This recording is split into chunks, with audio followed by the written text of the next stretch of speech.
Излизат билети за моя концерт. Днес ще разлепим плакати по цяла София. Аз все още не съм виждала плакатите. Моят графичен дизайнер ги е изработил. Ето, изненада той е. Ти сте дойдеш ли?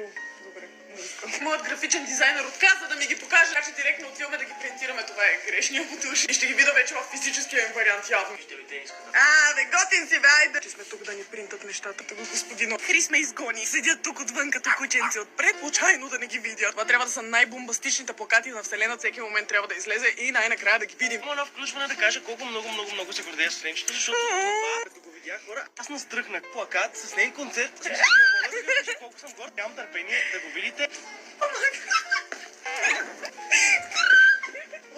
Човек, как се ви? Знаете какво още има в тая фотосесия? Ще видите в профила на Лина, когато тя ще качи всички снимки от фотосесията. Ето ме, мен и мамасита, сега вече доволни седим на стълбите. Искам за последен път да ви кажа, на 25-ти излизат билетите за моят концерт. Както виждате тук, 26.6. Joy Station, билетите ще са налични в евенти. Има линк към билетите в описанието на всеки един мой канал. В TikTok ще има, в Instagram ще има, така че последните. Да не изпуснете, защото количеството е изключително ограничено. Когато приключи, това е I'm sorry. Отиваме сега да ги лепим насам натам и това е.